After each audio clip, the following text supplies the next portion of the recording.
ኦዴጋርድ አርሰናልን ለመልቀቅ ሙሉ በሙሉ ተስማምቷል። ሚካኤል አርቴታ በተጫዋቹ ቦታ ላይ ሊተካ ያሰበው ሚስጥራዊ ኮከብስ ማን ነው? በሌላ በኩል በዓለም ዋንጫው መድረክ ኬሊያን ምባፔና የአፍሪካ ኩራት ሞሮኮ የማይታመኑ አዳዲስ ታሪኮችን መጻፋቸውን ቀጥለዋል። ትላንት ምሽት በፈረንሳይና ፓራጓይ ጨዋታ ላይ የተፈጠረው አስነራዊ ድራማ እና የዝላታን ኢብራሂሞቪች ቁጣስ ምን ይመስላል? ወደ እነዚህ ማራኪና ሰፊ መረጃዎቻችን ከመግባታችን በፊት በትላንትና ቪዲዮአችን ላይ ሰብስክራይብ እና ላይክ አድርጉ ባልናችሁ መሰረት ያለምንም ስስት ፍቅራችሁንና ድጋፋችሁን ስለገለጻችሁልን ከልብ እናመሰግናለን። እናንተ የቪቫ ስፖርት እውነተኛ የጀርባ አጥንቶች ናችሁ። ዛሬ ደግሞ የተለየ ነገር እንፈልጋለን። ቪዲዮውን እየተመለከታችሁ የተመቻችሁን ነገር ማንኛውንም ሐሳብ ወይንም አስተያየት ብቻ በኮሜንት ቦክስ ላይ አጋሩን። የእናንተ እያንዳንዱ አስተያየት ለኛ ትልቅ ዋጋ አለው። አሁን ጆሮአችሁን ወደኛ አድርጉ። ወደ ዛሬው እጅግ አስገራሚ ስፖርት መረጃዎቻችን በቀጥታ እንሸጋገራለን። በቀጥታ ወደ ሀገር ውስጥ ስፖርታዊ መረጃዎችን በመሻገር እንጀምራለን። መረጃውን ከመጀመራችን በፊት ግን ትላንትና የኢትዮጵያ ከ17 ዓመት በታች የሴቶች ብሔራዊ ቡድን ዛምቢያ ጋር ያደረገው ጨዋታ በቀጥታ ስርጭት ላይ ወደ እናንተ ስናደርስ በነበረው ፕሮግራማችን ላይ የቴክኒክና የድምጽ ችግር አጋጥሞን ነበር። በድምጽ መቆራረጡ ምክንያት ለተፈጠረው አስቸጋሪ ሁኔታ መላው የቪቫ ስፖርት ቤተሰቦቻችንን በድጋሚ ይቅርታ እንጠይቃለን። ዛሬ ግን ሁሉንም ክፍተቶች አስተካክለን ሙሉ የጨዋታ ዝርዝር መረጃ ጥራት ባለው ድምጽ ይዘንላችሁ ቀርበናል። ታዲያ የታዳጊዎቹ ሉሲዎች ጨዋታ ምን ይመስል ነበር? የኢትዮጵያ ከ17 ዓመት በታች የሴቶች ብሔራዊ ቡድን በታዳጊዎች የዓለም ዋንጫ ማጣሪያ የመጀመሪያው ጨዋታ ከሜዳ ውጪ ከዛምቢያ ጋር አድርጎ 2-1 በሆነ ጠባብ ውጤት ለመሸነፍ ተገዷል። ጨዋታው ከሜዳ ውጪ የተደረገ እንደመሆኑ ውጤቱ በፍጹም ተስፋ የሚያስቆርጥ አይደለም። ምክንያቱም በዚህ ከባድ ፍልሚያ ላይ ለሀገራችን እጅግ ወሳኝ የሆነችውን የባህር ማዶ ብቸኛ ግብ ማስቆጠር የቻለችው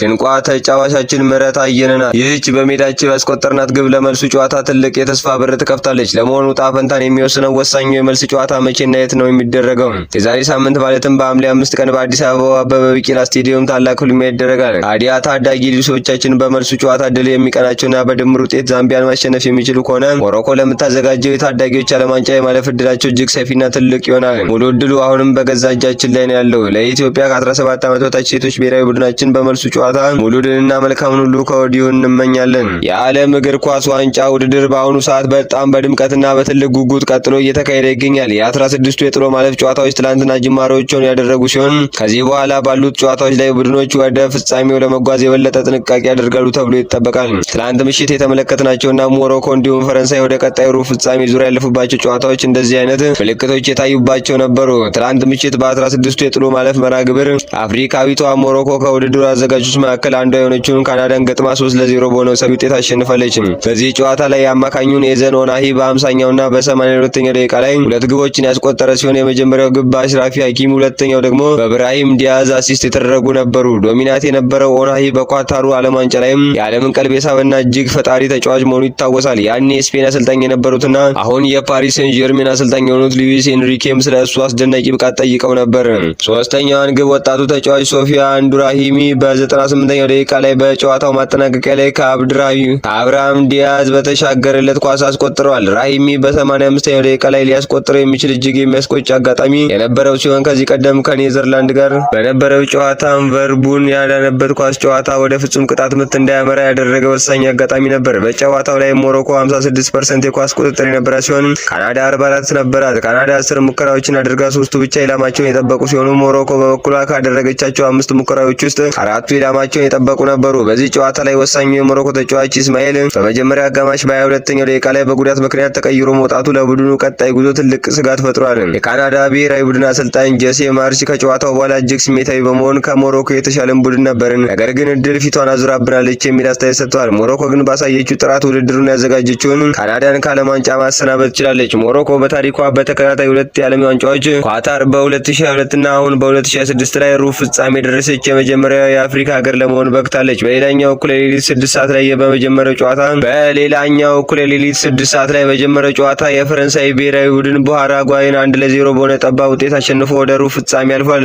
የጨዋታው ብቸኛ ግብ በ70ኛው ደቂቃ ላይ ኬሊያን ምባፔ በፍጹም ቅጣት ምት ያስቆጠራት ናት። ይህች የፍጹም ቅጣት ምት የተገኘችው በ61ኛው ደቂቃ ላይ ተቀይሮ በገባው ወጣቱ ዴዘሬ ድዌ ላይ በተሰራ ጥፋት ነው። አሰልጣኝ ዲዲዬ ዴሾ በቋሚ አስተላለፍ ውስጥ ብራድሊ ባርኮላን ተጠቅመው ነበር። ጨዋታው ፈረንሳይ 81% የኳስ ቁጥጥር የነበራት ሲሆን ፓራጓይ 19% ብቻ ነበራት። በመጀመሪያው አጋማሽ ፓራጓይ እርስ በርስ መለዋወጥ የቻለችው 42 ስኬታማ ፓሶችን ብቻ ነበር። ሁለቱም በኩል በመጀመሪያ 45 ደቂቃ ምንም አይነት ኢላማውን የጠበቀ የጎል ሙከራ አልተደረገም ነበር። ፈረንሳይ በአጠቃላይ 15 ሙከራዎችን አድርጋለች። ጨዋታው እጅግ እጅግ አስቸጋሪ ፊዚካል የበዛበትና ፓራጓይን እጅግ መጥፎና ቆሻሻ እግር ኳስ የተጫወቱበት ነበር። የፓራጓይ ተጫዋቾች ፈረንሳዮችን በፋውል ለማስቆም የሞከሩ ሲሆን ዳኛው ግን ለፓራጓይ አንድም የቢጫ ካርድ አለማሳየታቸው ተጫዋቾችን ተንታኞችን አስገርሟል። ዝላታን ኢብራሂሞቪች ስለ ጨዋታው ሲናገር እኔ ሜዳ ላይ ብኖር ኖሮ ጨዋታው 4 ወይም 5 ቀይ ካርዶችን ያስተናግድ ነበር። የፈረንሳይ ተጫዋቾችን ግን ፈገግ በማለት ተረጋግተው ምላሽ ሰጥተዋል ብሏል። የቀድሞ የሲቲ ግብ ጠባቂ ጆሃርት በበኩሉ እንዲህ አይነት ጨዋታ ቢሆን ሜዳውን ጥሎ እንደሚወጣ ተናግሯል።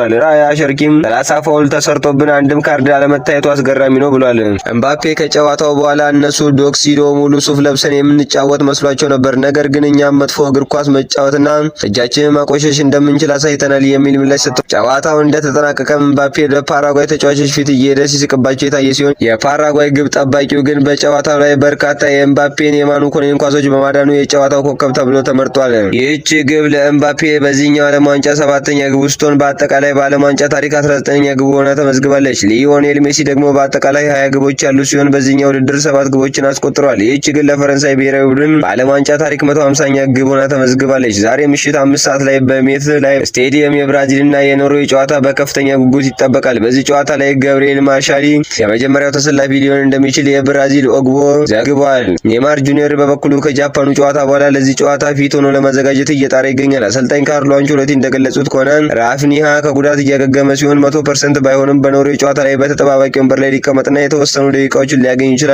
ሉካስ ፓኬታና ራፍኒሃ ግን ሙሉ በሙሉ በቋሚነት ለመሰለፍ በጉዳት ምክንያት እንደማይገኙ ተገልጿል። በሌላ በኩል ኤርሊንግ ሃላንድ ስለ ብራዚል ተከላካይ ገብርኤል ማጋሌስ ትልቅ አድናቆት የሰጠ ሲሆን የሁለቱ የአርሰናልና የማንቸስተር ሲቲ ተጫዋቾች ፍልሚያ በብሔራዊ ቡድን ደረጃ ዛሬ በሜዳ ላይ ይታያል። ሁለቱ ሀገራት ለመጨረሻ ጊዜ የተገናኙት በ2006 እና በ1998 ዓለም ዋንጫ ኖርዌይ 2-1 ባሸነፈችበት ጨዋታ ነበር። ዛሬ እኩለ ሌሊት 9 ሰዓት ላይ ደግሞ ሌላኛው ጨዋታ በአዘጋጁ ሀገር ሜክሲኮና በእንግሊዝ ብሔራዊ ቡድን መካከል በስቴዲየም አስቴካ ወይም አስካ ይደረጋል። የእንግሊዝ አሰልጣኝ ቶማስ ቱሄል እንደገለጹት ጄኔራል ኳንሳ ለጨዋታው ሙሉ ለሙሉ ዝግጁ ሲሆን ሪስ ጄምስ ገና ቀድሞ የመጣበት በመሆኑ ለቀጣዩ ጨዋታዎች ይደርሳል ተብሏል። ዴክላን ራይስ በዚህ ጨዋታ ላይ የቀይ መስመር ተከላካይ ሆኖ አይሰለፍም። የሜክሲኮ ደጋፊዎች የእንግሊዞችን ተጫዋቾች ለመረበሽ ጥረት እያደረጉ በመሆኑ እንግሊዞች ሆቴላቸውን ቀይረው እንዲበቁ ተገደዋል። የሜክሲኮ ደጋፊዎች የእንግሊዝን ተጫዋቾች ለመረበሽ ጥረት እያደረጉ በመሆኑ እንግሊዞች ሆቴላቸውን ቀይረው እንዲበቁ ተገደዋል። በታሪክ እንግሊዝ 6 ጊዜ ስታሸንፍ ሜክሲኮ 2 ጊዜ አሸንፋለች። አንዱ አቻ ተጠናቋል። በሰኞ ምሽት መርሃ ግብር ፖርቹጋል ከስፔን እንዲሁም አሜሪካ ከቤልጅየም ጨዋታቸውን ያደርጋሉ። የስፔኑ ግብ ጠባቂ ኡናይ ሲመን ስለ ክርስቲያኖ ሮናልዶ ሲናገር ሮናልዶ እንደ ድሮ በማድሪድ የነበረው አቋም ባይኖረውም በፔናልቲ ቦክስ ውስጥ ግን አሁንም ጨዋታው ቀያሪ በመሆኑ ከግብ ክልላችን ማራቅ አለብን ብሏል። በማክሰኞ መርሃ ግብር ደግሞ አርጀንቲና ከግብጽ እንዲሁም ስዊዘርላንድ ከኮሎምቢያ ጋር ይጫወታሉ። የአርጀንቲናና የግብጽ ጨዋታዎች እጅግ ተጠባቂ ናቸው። በሩብ ፍጻሜው እርስ በርስ የሚገናኙት ቡድኖች መርሃ ግብር የሚያሳየው ፓራጓይ የጣለችው ፈረንሳይ ካናዳን ከጣለችው ሞሮኮ ጋር በቀጣይ ቀናት ይጫወታሉ። የፖርቹጋልና የስፔን አሸናፊ ደግሞ ከአሜሪካና ከቤልጂየም አሸናፊ ጋር ተገናኝቶ የአሸናፊው ከፈረንሳይ ከሞሮኮ አሸናፊ ጋር ይጫወታል። በሌላ በኩል ዛሬ የሚጫወቱት የብራዚልና ኖርዌይ አሸናፊ ከእንግሊዝ ሜክሲኮ አሸናፊ ጋር የሚገናኝ ሲሆን የነገዎቹ የአርጀንቲና ግብጽና ስዊዘርላንድ ኮሎምቢያ አሸናፊዎች ደግሞ እርስ በርስ ተገናኝተው የዚሁ ሀገር አሸናፊዎችን ይገጥማሉ። ኮከብ ግብ አስቆጣሪዎች ሊዮኔል ሜሲ 7 ግቦች፣ ኬሊያን ምባፔ 7 ግቦች፣ ሃሪ ኬን 5 ግቦች፣ ኤርሊንግ ሃላንድ 5 ግቦች፣ ኦስማን ዴምቤሌ 4 ግቦች፣ ሚካኤል ኦርዝ 4 ግቦች፣ ቪኒሲየስ ጁኒየር 4 ግቦች፣ ኢስማኤል አሳር ከሴኔጋል 4 ግቦች። ኮከብ አሲስት አድራጊዎች ማይክል ኦሊሴ 5 አሲስቶች፣ ብሩኖ ጉማሬሽ 4 አሲስቶች፣ ብራሂም ዲያዝ 4 አሲስቶች፣ አሌክሳንደር ኢሳክ 3 አሲስቶች፣ ማርቲን ኦዴጋርድ 3 አሲስቶች፣ ሮቤርቱ አልቫራዶ 3 አሲስቶች፣ ፍሎሪያን ቨርዝ 3 አሲስቶች ከውድድር ውጪ ሆኗል። አትሌቲክስ ይፋ ባደረገው መረጃ መሰረት አንደኛ ሊዮኔል ሜሲ፣ ሁለተኛ ኬሊያን ምባፔ፣ ሶስተኛ ማይክል ኦሊሴ፣ አራተኛ አሽራፍ ሀኪሚ፣ አምስተኛ ቪኒሺየስ ጁኒየር፣ ስድስተኛ ኦስማን ዴምቤሌ፣ ሰባተኛ እስማኤል ሳይባሪ፣ ስምንተኛ ብሩኖ ጉማሬሽ ተቀምጠዋል።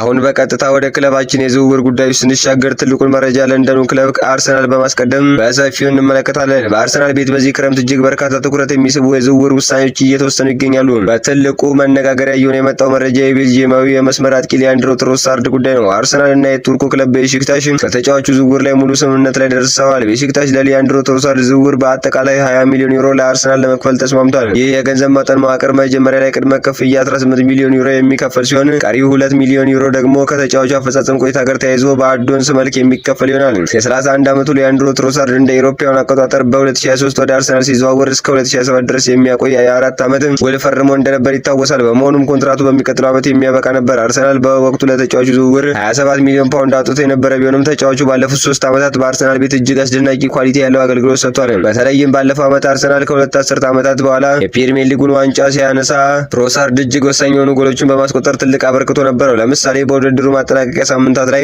በዌስትሃም ላይ ያስቆጠራት ወሳኝ ጎል አይረሴ ነች። በአሁኑ ሰዓት በክለቦች መካከል ያለው ስምምነት ያለቀለት ሲሆን ዝውውሩ ሙሉ በሙሉ ተጠናቆ በይፋ የሚገለጸው ከዓለም ዋንጫ በኋላ ይሆናል። ተጫዋቹ የቱርኩን ክለብ ለመቀላቀል የግል ውሳኔውና ንግግሩ ብቻ ነው የሚጠበቀው። ቤሺክታሽ ለትሮሳርድ በዓመት 9 ሚሊዮን ዩሮ ደሞዝ ለመክፈል ፍላጎት አለው። ቀደም ሲል ይህ መረጃ ሲወጣ ውሸት ነው ስትል የነበራችሁ ብትኖሩም አሁን ግን ታማኙ አትሌቲክስ ጭምር ያረጋገጠ እውነተኛ መረጃ ሆኗል። የቤልጂየሙ ኮከብ ከዓለም ዋንጫ በኋላ አዲሱ የቱርኩን ሱፐር ሊግ ጀግና ለመሆን ወደ እዛ ያቀናል።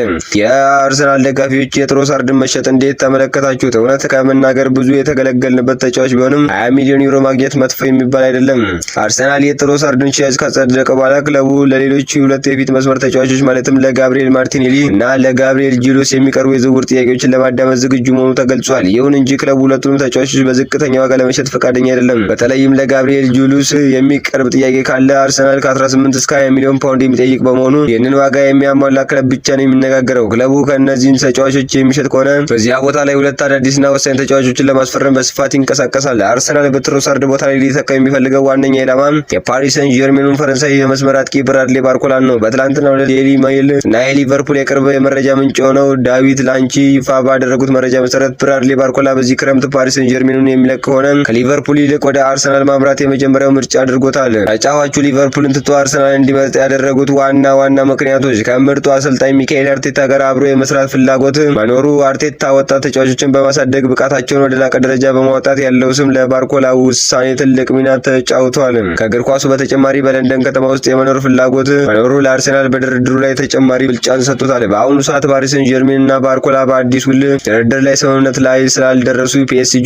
አንድ ወይም ሁለት አዳዲስ የመስመር አጥቂዎችን ካስፈረሙ ተገቢውን ዋጋ ሲቀርብ ባርኮላ እንዲለቅ በሩን ሙሉ በሙሉ ይከፍቱለታል። ታማኙ ጋዜጠኛ ቤን ጃኮብስ እንዳረጋገጠው አርሰናል ሞርጋን ሮጀርስን ቢፈልግም ባርኮላ ግን በዋናነት በዝውውር ዕቅድ ውስጥ ይገኛል። ሌላኛው መረጃ የኒውካስትል ዩናይትድ አማካኝ ብሩኖ ጉማሬሽ ከአርሰናል ጋር ያለው ስም በስፋት መያያዙ ነው። ክሬግ ሆፕ ይፋ ባደረገው መረጃ መሰረት ኒውካስትል ዩናይትድ በዚህ ክረምት በአውሮፓ ሻምፒዮንስ ሊግ፣ ዩሮፓ ሊግም ሆነ ኮንፈረንስ ሊግ ውድድሮች ላይ መሳተፍ አለመቻሉ እንዲሁም እንደ ሳንድሮ ቶናሊና አንቶኒ ጎርደን ወደ ባርሴሎና በ70 ሚሊዮን ፓውንድ ሄደው የመሳሰሉ ወሳኝ ተጫዋቾችን ክለቡን መልቀቃቸውን ብሩኖ ጉማሬሽን በኒውካስትል ስላለው የስፖርት ፕሮጀክት ትልቅ ስጋት እንዲገባ አድርጎታል። በዚህ ምክንያት ተጫዋቹ ክለቡን ለቆ ሊወጣ የሚችልበት እድል ሰፊ ነው ተብሏል። ኒውካስትሎች እሱን የሚተካ የመሃል ሜዳ አማራጭ መፈለግ ጀምረዋል። አርሰናልም ለተጫዋቹ ዋነኛ ፈላጊ በመሆኑ ሁኔታዎችን በቅርብ እየተከታተለ ይገኛል። ራፋኤል ሊያው በግንቦት ወር መጨረሻ አካባቢ ለሊጋ እንደዘገበው ለሀገሩ አርሰናል በራፋኤል ሊያው ዝውውር ላይ ጥያቄ ጥሪ ቀርቦላቸው ነበር። ነገር ግን የአርሰናል አመራሮችም የተጫዋቹን ጥያቄ ወዲያውኑ ውድቅ ማድረጋቸው ተረጋግጧል። አርሰናል በመስመር ላይ ትሮሳርድን የሚተካበት ሌላኛው አማራጭ ኒኮ ዊሊያምስ ነው። ተጫዋቹ ምንም እንኳን እንደ ኢሮፓያን አቆጣጠር በ2015 የ10 ዓመት ውል ፈርሞ እስከ 2025 ድረስ የሚቆይ ኮንትራት ቢኖረውም የ90 ሚሊዮን ዩሮ የውል ማፍረሻ ያለው በመሆኑ አርሰናል ይህንን ከፍሎ ተጫዋቹን የማምጣት እድል አለው። የቺሊው ብዙሃን መገናኛ ኤዲኤንዲ ፓርቲ ይዞት በወጣው መረጃ መሰረት አርሰናል አዲሱ አሌክሲስ ሳንቼዝን እየተባለ የሚጠራውን የ20 ዓመት ወጣት ተጫዋች ለማስፈረም ከፍተኛ እንቅስቃሴ እያደረገ ነው። የክለቡ ሚድትላንድ ስፖርቲንግ ዳይሬክተር ክርስቲያን ካየር ያረጋገጡት ይህ ተጫዋች በውድድር ዘመኑ 149 ጨዋታዎችን አድርጎ 106 ግቦችን ያስቆጠረ 18 የግብ አሲስት ተሳትፎ ያለው ነው። ዳይሬክተሩ ሲናገሩ እኛ እንደምናጠናው ከሆነ ይህ ተጫዋች እጅግ ታታሪና ጠንካራ ሰራተኛ በመሆኑ ለፕሪሚየር ሊግ ፍጹም ተስማሚ ነው ብለዋል። ጀረሚ ሞንጋ በማንቸስተር ሲቲ እና በአርሰናል ሲፈለግ የነበረው ጀረሚ ሞንጋ ዝውውር ዋጋ ወጥቶለታል። ማንቸስተር ሲቲ ተጫዋቹን ለማስፈረም 10 ሚሊዮን ፓውንድ ቅድሚያ ክፍያና የ2005 ማንቸስተር ሲቲ ተጫዋቹን ለማስፈረም 10 ሚሊዮን ፓውንድ ቅድሚያ ክፍያና 2.5 ሚሊዮን ፓውንድ ተጨማሪ ክፍያ በአጠቃላይ 12.5 ሚሊዮን ፓውንድ የሚከፍል ይሆናል።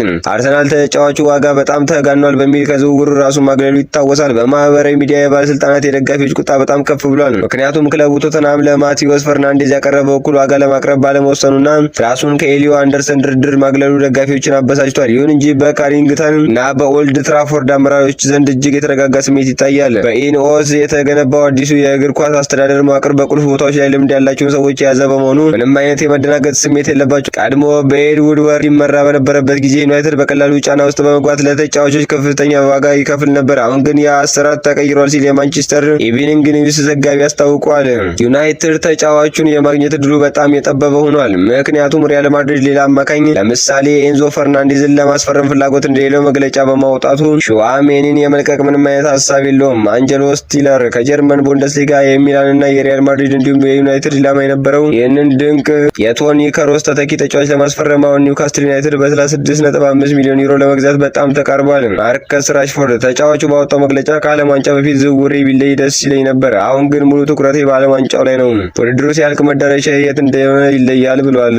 ቼልሲ ተጫዋቾችን በመሸጥ ከፍተኛ ገንዘብ እያመረተ ይገኛል። በአሰልጣኝ ኢንዞ ማሬስካ በኩል ካገኘው 17 ሚሊዮን ፓውንድ በተጨማሪ ወጣቱን ተጫዋች ታሪክ ጆርጅን ወደ ኤቨርተን ለመሸጥ ስምምነት ላይ ደርሷል። ቢቢሲ እና አትሌቲክስ እንደዘገቡት የዝውውሩ ዋጋው 18 ሚሊዮን ፓውንድ ቅድሚያ ክፍያ ሲሆን 6 ሚሊዮን ፓውንድ አድቫንስ በአጠቃላይ 24 ሚሊዮን ፓውንድ የሚደርስ ነው። ተጫዋቹ የሕክምና ምርመራ ብቻ ነው የሚቀረው። ኤንዞ ፈርናንዴዝ፣ አርሰናል እና ማንቸስተር ሲቲ ተጫዋቹን ለማስፈረም ከፍተኛ ጫና እያደረጉ ይገኛሉ። ሪያል ማድሪድ ፍላጎቱን ሙሉ በሙሉ አቋርጧል። የቼልሲ አሰልጣኝ ቻቪ አለን ገና አርጀንቲናዊውን ተጫዋች በቡድን ውስጥ በተሳካ ሁኔታ መልሶ ማዋሃድ እንደሚችል እምነት አለው። ግራኒት ጃካ ጣሊያናዊ ጋዜጠኛ ጃካሚ መርዚዮ እንደዘገበው ጃካ ለቪላ አሰልጣኝ ሻቢ አሎንሶ በግልጽ እንደተናገረ ወደ ቼልሲ እንደማይመጣና ከሰንደርላንድ መልቀቅ እንደማይፈልግ አስታውቋል። ሰንደርላንድም ተጫዋቹን የመሸጥ ፍላጎት የለውም። ኮል ፓልመር ወደ ዓለም ዋንጫ ስላልተጠራ ሲናገር መቀየር የማልችለው ውሳኔ በመሆኑ ከባድ ነው። አሰልጣኙ ከመረጠው ውጪ ለቡድኑ የተለየ ነገር ማበርከት ይችል ነበር። ቢሆንም ግን መልካሙን ሁሉ እመኛለሁ። ፍሎረን ማልውዳ ሲናገር ቫቢ አሎንሶ ዴላፕን ይጠቀማል ብዬ አላስብም። ስለዚህ ተጫዋቹ መደበኛ የ11 ጨዋታ ዕድልና በራስ መተማመን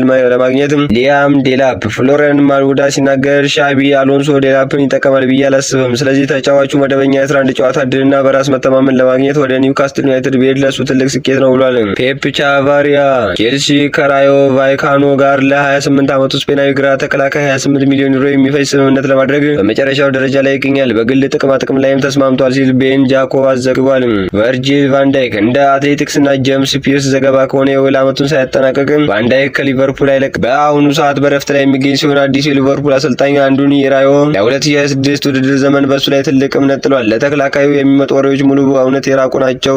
አዳም ዋርተን ፎርሙላ በማንቸስተር ዩናይትድ እያለ ተጫዋቹን በተቃራኒነት በደንብ ያውቀው ነበር። አሁን ኤሲ ሚላንን ከተረከበ በኋላ ተጫዋቹ ወደ ጣሊያን ሴሪያ ለማምጣት ይፈልጋል። ሊቨርፑል ግን ተጫዋቹን አይሸጥም ያለ ይገኛል። እንደ ፉትቦል ኢንሳይደር ዘገባ አዳም ዋርተን ወደ ሊቨርፑል የመግባት እድሉ እጅግ የጠበበ ነው። ማይክል ኦሊሴ ፍሎረንቲኖ ፔሬዝ ተጫዋቹን ለማስፈረም እጅግ ከፍተኛ ፍላጎት አላቸው። ከኬሊያን ኤምባፔ ጋር በፈረንሳይ ብሔራዊ ቡድን ያለው ጥምረት ልዩ በመሆኑ ፔሬዝ በማንኛውም ወጪ ፊርማውን ማጠናቀቅ ይፈልጋሉ ሲል ሚጎል ሶሪያ ዘግቧል። ባየር ሙኒኮች ተጫዋቹን እንዲለቅ ግን ማድሪድ ፒኤስጂን ለኔይማር ካስፈለገው 222 ሚሊዮን ዩሮ በላይ የሆነ ታሪካዊ የዓለም ሪከርድ የገንዘብ መጠን ማቅረብ ይኖርበታል ተብሏል። ማድሪድ ከባየር ሙኒኩ ጋር ያለው ግንኙነት መልካም እንዲሆን ስላሰበ ከተጫዋቹ ወኪሎች ጋር በግልጽ ንግግር ላይ እንዳልሆነ ቢገልጽም ፔሬዝ ግን ተጫዋቹን እጅግ በጣም ያደንቁታል። ኤድዋርዶ ካማሺንጋ ዲያሪው አስ እንደዘገበው ካማሺንጋ ከሪያል ማድሪድ ካለቀቀ በስተቀር ክለቡ በመሃል ሜዳ ላይ ምንም አይነት አዳዲስ ተጫዋች እንደማያስፈርም አረጋግጧል። ጆዜ ሞሪኒዮ በበኩሉ ክለቡ ኢብራሂም ኮናቴን ማምጣቱ ብቻ በቂ እንዳልሆነና ሌላ የመሃል ተከላካይም መጨመር እንዳለበት ያምናል። ኬፕራን ትራም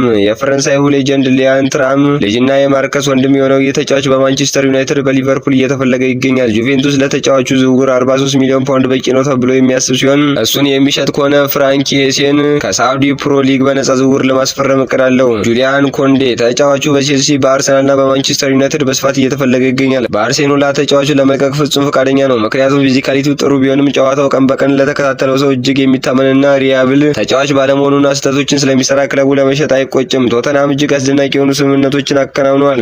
ዮን ፖል ቫኒከን፣ ማርኮስ ሄኒሲ እና ሮብሰንን እያስፈረመ ሲሆን አሁን ደግሞ ኮዲ አክቦን ከሊቨርፑል ለማስፈረም ይፈልጋል። ሮቤርቶ ዲዛርቢ ለካክፖ ሰፊ የመጫወት ደቂቃ እንደሚሰጠው ቃል ገብቶለታል። በተጨማሪም ቶተናም ሳንድሮ ቶናሊን እና ማቴዎስ ፈርናንዴዝን በማስፈረም በመሃል ሜዳ ላይ ከቤንታኩር ሳርና ጄምስ ማሪሰን ጋር በመሆን እጅግ ድንቅና አስፈሪ ጥምረት ይፈጥራሉ ተብሎ ይጠበቃል። ውድና የተከበራችሁ የቪቫ ስፖርት ቤተሰቦቻችን ዛሬ ያዘጋጀንላችሁ ሰፋ ያሉ ስፖርታዊ መረጃዎች፣ የዓለም ዋንጫ ትንተናዎችና የክለቡ የዝውውር አውሎ ነፋስ መረጃዎች እነዚህን ይመስሉ ነበር። ፕሮግራሙን እየመራው አብሬያችሁ ቆይታ አድርጌያለሁ። ዛሬ ምሽት በሚደረጉት የብራዚል ከኖርዌይ እንዲሁም የእንግሊዝ ከሜክሲኮ ጨዋታዎች ላይ ያላችሁን የግምት ውጤት በኮሜንት ቦክስ ላይ አስፍሩልን። ስለምታደምጡንና ስለምትከታተሉን ከልብ እያመሰገንን በቀጣይ ፕሮግራም በሌሎች አዳዲስ መረጃዎች እስክንገናኝ ድረስ መልካም ውድና መልካም ቀን ይሆንላችሁ። ሰላም።